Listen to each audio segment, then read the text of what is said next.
Peace, I'm Yolanda Marie, or Yani for short, for House of Fluid Reflections. I do many things. I do photography, photo storytelling. I host a talk show, an artist talk show called Artist Touch Talks for House of Fluid Reflections. I actually am the creator of House of Fluid Reflections as well. And my partner actually suggested this idea to me, but to start doing a little bit called What I Learned in YouTube University this week, because we find ourselves constantly binging and diving deep into certain topics on YouTube, and learning so much and just laughing at so much. So this series is going to be what I learned this week in YouTube University, the School of YouTube. So yeah, to kind of start off where this journey actually began for me personally, that I could call YouTube school or university, was I started getting to know my natural hair, which of course is covered today, but that's another thing that I learned that helps for natural hair is protective styling. So my hair is wrapped up, protected right now, and that was kind of where YouTube learning began for me. Excuse me.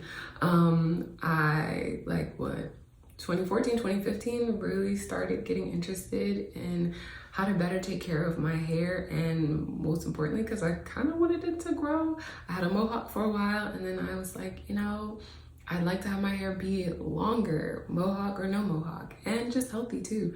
So my search began on Google, and didn't really find anyone whose hair looked a lot like mine, or tips or tricks that were really kind of curated or specifically for people who look like me or had hair like me. So I found my way to YouTube, because when Googling, you do often get those little recommendations on, oh, this YouTube video or that YouTube video. So that kind of sent me to YouTube. So I went and kind of just started searching how to take care of my hair, or how to take care of black hair on YouTube. And of course, a whole bunch of different kinds of answers popped up. I stumbled across Naturally 85, Sunkissed Alba, and a couple others I can't remember off the top of my head, but those are two I remember off the top of my head. And I remember finding Sunkissed Alba and just feeling like, oh, her hair is so gorgeous, and I love some of these remedies that she's talking about and the hair oils, but her hair didn't really look like mine. And when I would do some of the suggestions that she would show or tutorials, I was like, ooh, hair not really coming out like that. And then I found Naturally 85, and it was like, okay, her hair looks a whole lot like mine, and all of the different conditions, wet, dry, blow dried, all that. So I kind of started following her journey and going in YouTube University on her videos. And yeah, so that's led me to today, where I not only refer to the School of YouTube for my hair care, but I also refer to it for certain photography tips when I'm trying to learn something new or just kind of edge up my skills, as well as editing and social media usage, because believe it or not, I'm quite introverted, and the social media thing tends to not really come all that naturally to me. So I find that I often need a little help figuring out okay, how do I really get into this and make this work for me? So I found a lot of those answers through YouTube. A lot of those came from, what is her name? I'll have her name added here, but she's wonderful, and her videos definitely something on demand, Aaron on demand, there we go. But yeah, her videos were so informative and helpful.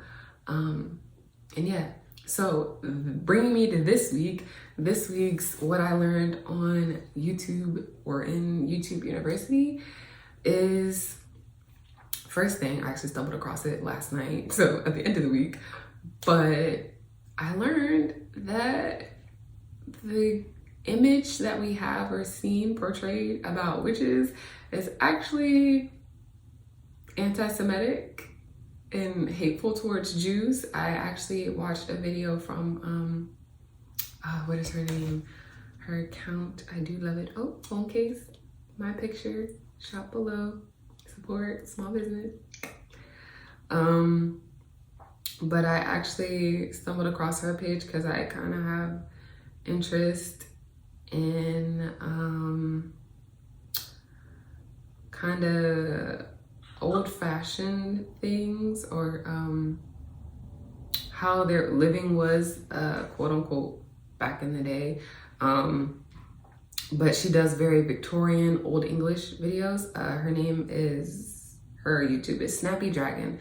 But I originally stumbled across her for some of her vintage styling that she does. I love anything vintage clothing, or just kind of aesthetics, especially if they're nature related. But she did a video called "Is Halloween Witch Costumes Anti-Semitic? Jewish Dress Historian Explains, Knows, Hats, and More."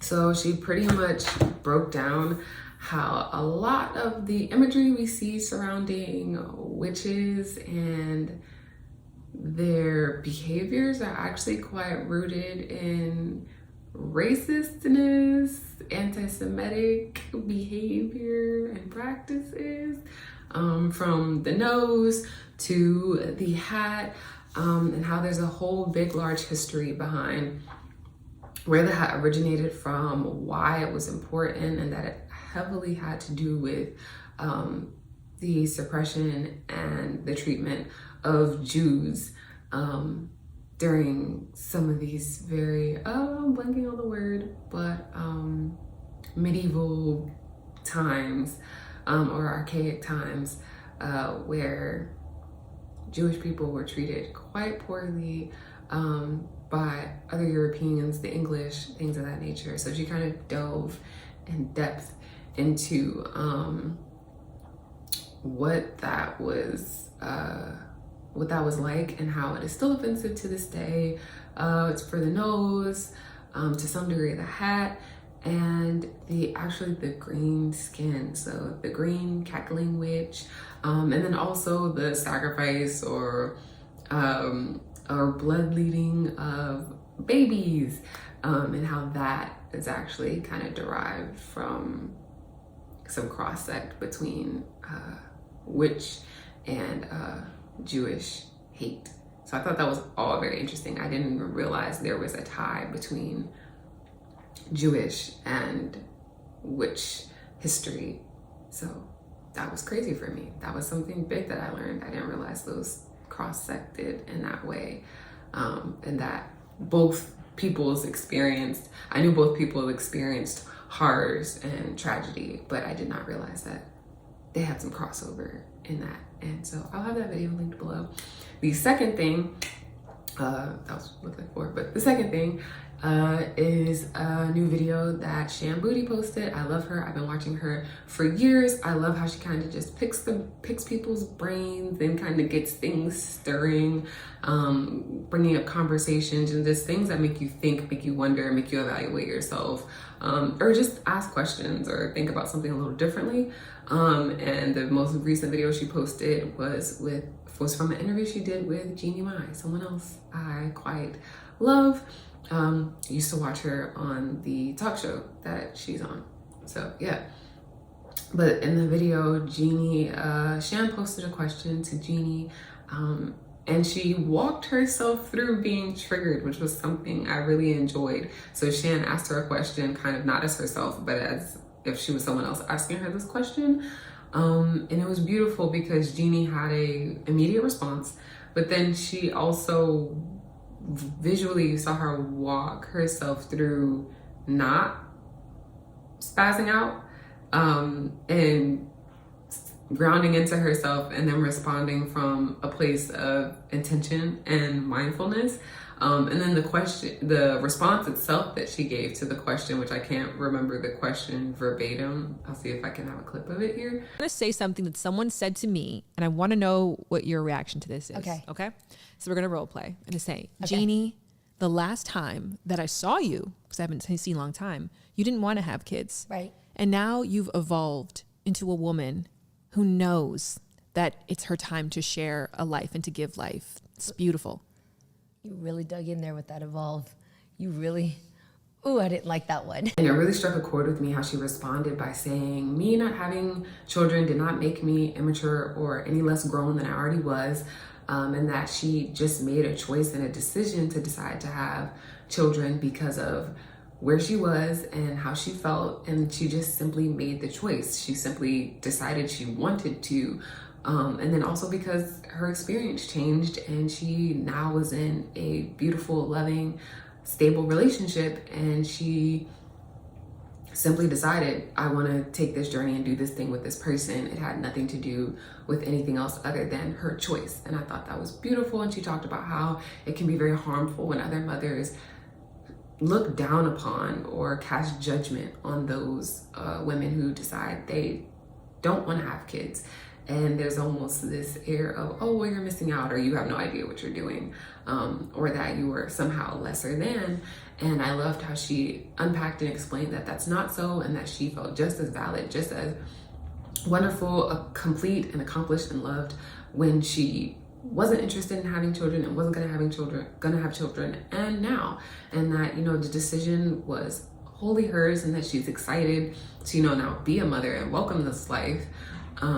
And that it makes her no different or no lesser, and that she's excited to keep on evolving, and that, you know, it is important for us as people to grow, to change, and to have the free space to do that, you know, judgment free. So I absolutely loved her share in that regard, because it also resonated with me, because I too at one point felt that I didn't want to have children, and that if I did, I would adopt, and that's a whole story in and of itself. But I've now decided that I'm okay with having children. But even a step past that, I realized that that kind of applies to several other things. Specifically for me, the way it resonated with me was that I chose not to actually go to college.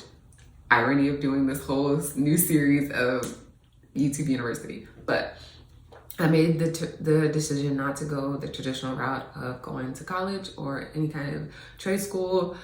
And I took a gap year that turned into a free-flowing life. And now I am a freelancer, creator that does many things.